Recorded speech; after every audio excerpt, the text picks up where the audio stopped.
All right, so this one's important. My energy levels aren't necessarily up there this morning, but bear with me. And this has to do with the five, maybe 5.5 kinds of ways that we get compensation out of work that we do. Whether it's something we do full-time as a career, whether it's something we do part-time as a contractor, whether it's something we do independently as recreationally and otherwise. What do we get out of work?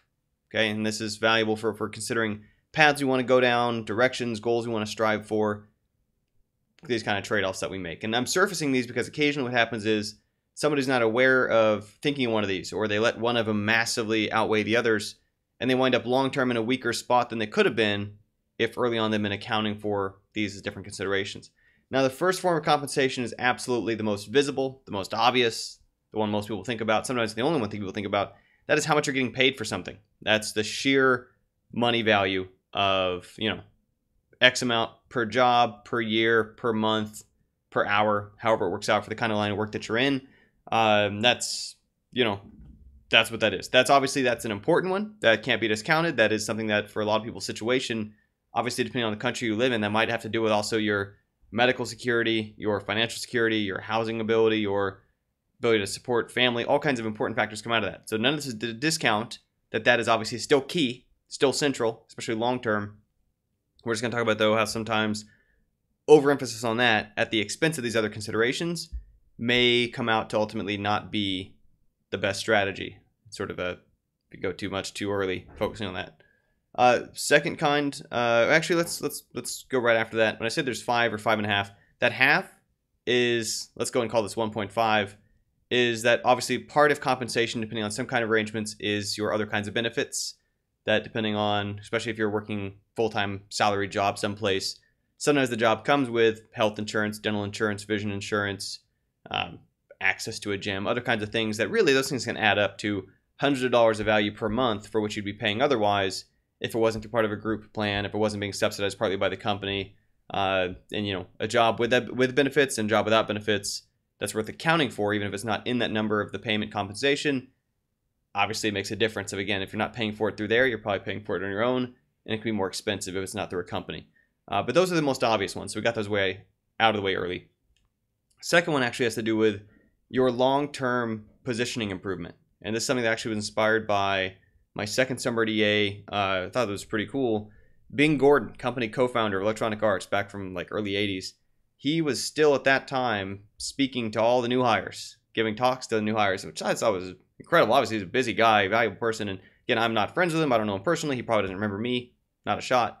But the point he made was that oftentimes people make the mistake early on in their career, right out of college, first job industry, whatever, of deciding too heavily on which job will pay the most financially instead of looking at longer term, which one's going to better set them up with more opportunities, open up more doors, improve their options, improve their connections in a way that even if it doesn't pay as well up front, longer term might, even if money's the focus, still lead to more money because it opens up more doors. I've got a friend of a friend who she works at a tech company in a job that's incredibly well paying, but absolutely dead end. No promotional opportunities, not an impressive skill set being used or developed, no real meaningful connections being formed, doesn't look good on the resume.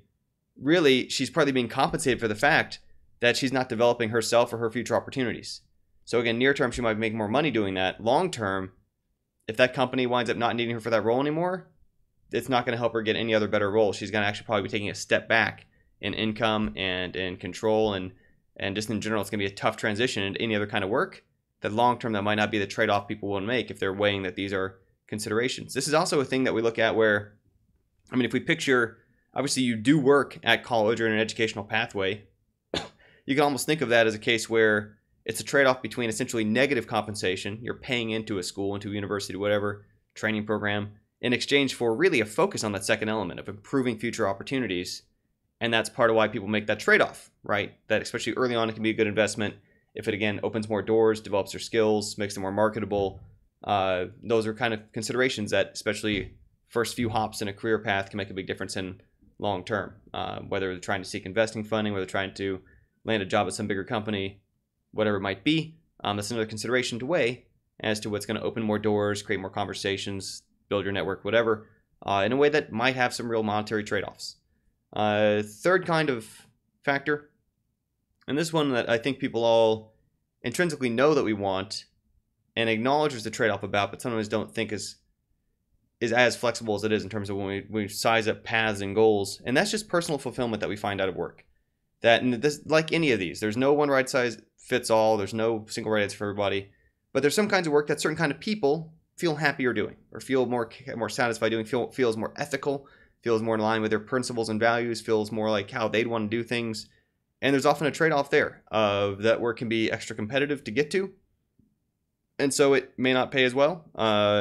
This is something where, I love my time teaching children. I thought it was a lot of fun. I really like working with little kids. It's really rewarding seeing that happen. There's lots of other jobs that pay better that just don't have this kind of rewarding feeling to it. You don't get to see people develop and stuff. We had a story, kind of a sad story, but, I'll discount this in a second with a disclaimer.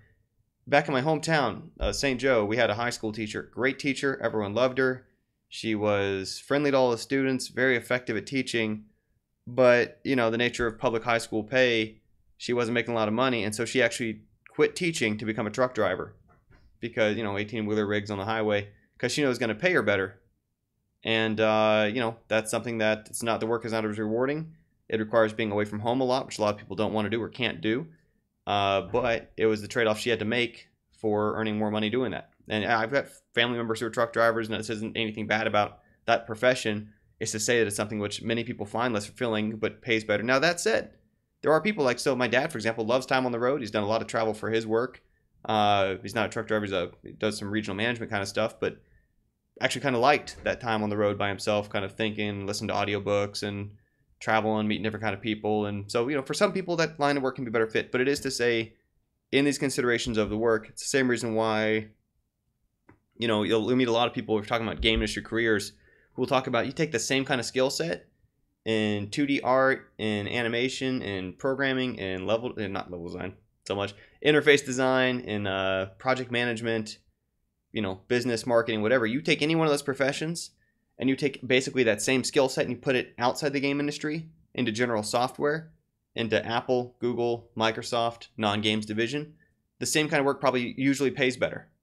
And it's in part because the work is not as exciting, not as fun, not connected to video games. And this is a crummy trade-off in a way of it seems like, is that fair? And the real answer is, yeah, it's fair. And it's fair because it's, again, part of what we get out of the work that we're doing. It's fulfilling to people and entertaining in a way that otherwise you could think of they'd be paying some of that money for some other form of entertainment in their life to offset that. I've got some other friends who their path in life used to be, they didn't really care if they enjoyed the day job at all. They wanted to use that to earn extra income, and then on the weekends, evenings, they'd play beach volleyball, do whatever they wanted to do, have more options for travel. So that's a trade-off some people make. But again, it can be one you can consciously decide that that's something that's a priority, and that's something you're going to balance against these other considerations of, is it fulfilling? The same thing also happens, by the way, even within game industry, as to the level of personal autonomy, control you have over the work that you're doing in terms of getting to try things your way. And this is the trade-off a lot of indies make when they aren't making nearly as much money as they might at a bigger studio, but they don't have a whole bunch of pushback and process to try to constantly fight for trying to use their feature, their way, do their thing that they want to try to do, because these huge properties can't take those kind of chances. And that kind of can feel a little stifling creatively as compared to when they do their small projects, even though the financial reward is often far smaller, or certainly more risky, and we'll get to that in a minute. Then they're getting to do it their way. And to a lot of people, that's worth a lot, right? It might pay better to do something someone else's way, but when you can do things your way, A, it feels better, B, it's more frictionless, and C, we can learn a lot faster because we get to try out our ideas instead of our bosses. And so that's one of the other considerations we look at in terms of, evaluating this work that's fulfilling to us, that we're kind of enjoying doing. And it's a trade-off people make partly sometimes for a little bit of an income edge. And while that can seem kind of self-serving, can seem gratifying, can seem, whatever, narcissistic, whatever kind of thing, really long-term, it can be a financial consideration if the kind of work that really would be paying incredibly well but is super unenjoyable or ethically feels unsound or otherwise just doesn't really, hit the same chords for a person's kind of happiness, can grind us down, can eventually shorten our careers, can cause us to burn out, can cause us to quit, can cause us to, you know, just kind of lose connection with things in a way that really is, you know, if we think long term, and I think that's always the best way to think about career kind of paths and trajectories and goals, then like that may or may not be the trade-off that is wisest, even financially, even if that is our focus.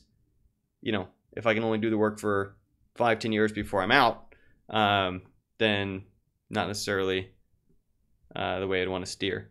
So that's first thing. Again, that was first of all was financial, which obviously how does it pay?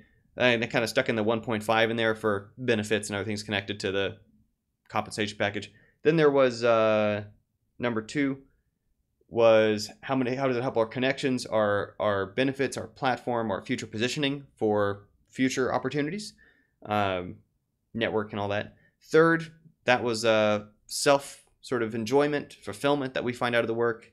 Another example of this, by the way, is kind of like How I Met Your Mother, where, you know, they got this guy who's a lawyer and he really wants to do work for environmental causes, but it doesn't pay as well as work for big slimy corporation that is dubiously maybe not as ethical.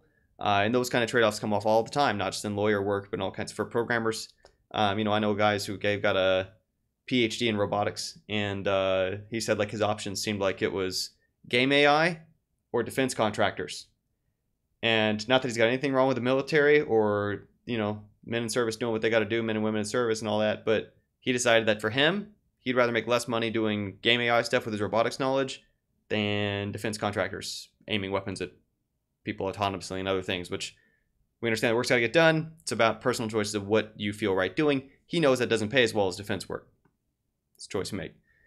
Fourth consideration. This one was hugely popularized before our work week by Tim Ferriss, and it is flexibility of the work. It is, you know, are you able to decide when you feel like working and when you don't? And that can sound like amazing, and there's also a bit of a burden to it as well, in that it, for some people, makes it really hard to balance with their life, because suddenly they can work as many hours as they can, or they have lulls in period of time where they're just not really getting work done.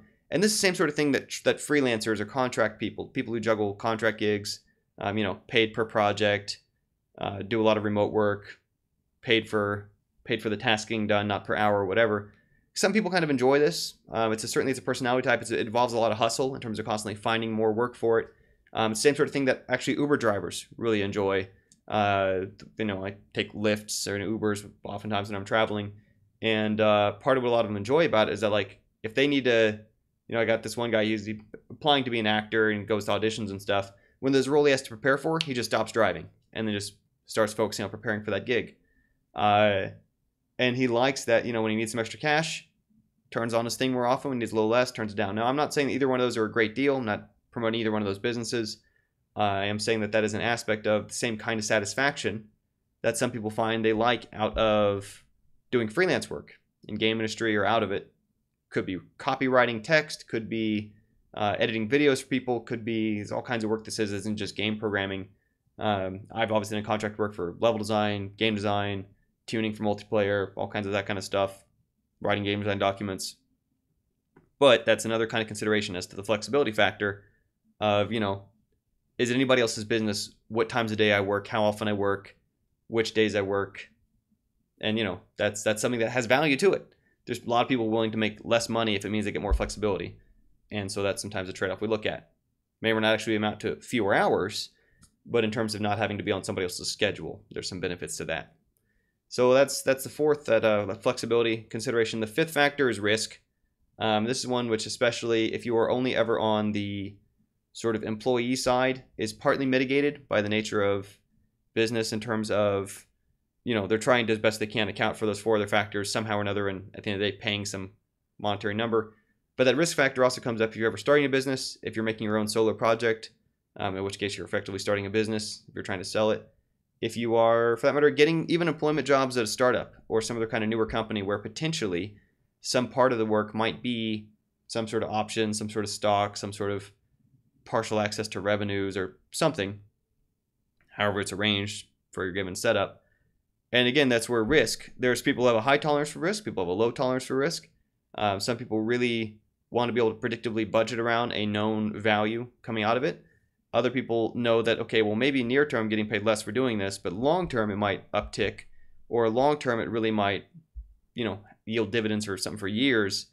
In a way, that's a trade-off that they're willing to make near term for long term. And again, that's not even just like a long-term smart investment. That's a risk. It's a taking a bet on the people involved, taking a bet on the idea, the concept, the pitch, the presentation, all that kind of stuff. Current market scenarios, all kinds of risks involved in that, which is another form of compensation of that stability. It's part of why, in general, if you're being paid a really steady amount, predictably, you're getting that stability, and that means you're making potentially less. One of the things I'd figured out earlier in my career was that if I'm willing to not be making the same amount of money continuously from some other company paying me, then I potentially can make much more money than by sacrificing that stability. And this is where I think I've talked about it, GameDev Biz the other day. My first business, there were times when I would cash a huge check, and there were times when I'd see next to no income for 8 months. And that's the life of kind of small business entrepreneurship, especially in this kind of digital, constantly evolving realm. It's not everyone's cup of tea. It can be kind of terrifying.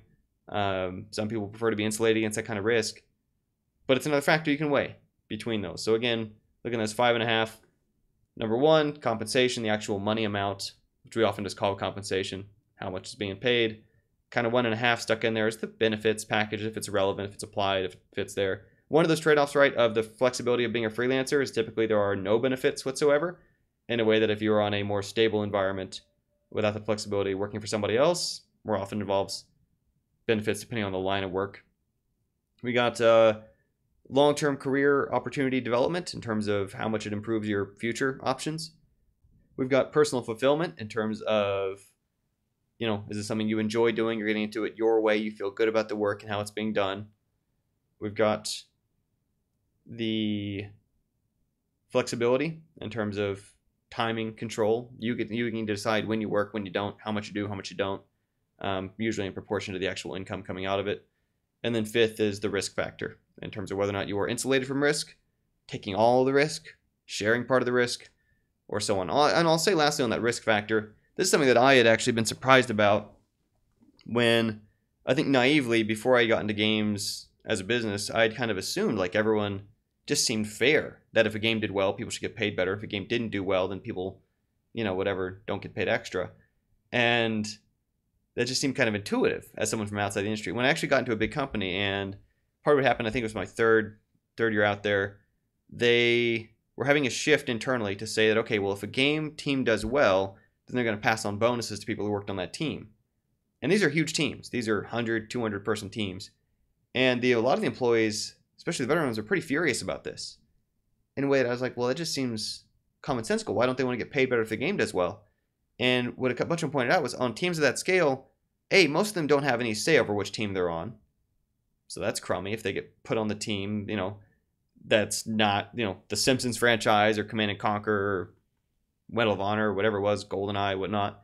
They get put on a team that doesn't do well, then it's going to penalize them unfairly. They didn't have any say on it. B, at that scale, there's often so much layers of management, producers, and executives or whatever that they aren't even getting a say over what work they're doing. They're doing what they're told, and if they're doing what they're told, they should be being compensated fairly for that. And there's just these kind of aspects to, like, I hadn't really thought about that, but really, the risk there is being borne by the company, and in exchange for that, a lot of employees would rather be able to budget predictably off that and not have to try to fight and scramble for everyone trying to get off the team of this, that they think is a sinking ship or whatever. So, I don't know. That's something that it's incorrect to assume anybody wants to bear the extra risk. It sometimes appeals to people. And like I say, any one of these, there's no one right answer. There's no right perfect calculation, no right perfect expression for which one of these are priorities to each person. Even though that first one seems like the financial one, a lot of these long-term can actually equate to financial in terms of being able to do the work longer, in terms of being able to open up more options, being able to do more things in parallel. Part of the flexibility part of contracting work is a lot of contract people will do 2, 3, 4 gigs at a time in a way that they can't if they're holding down a salaried role full-time someplace.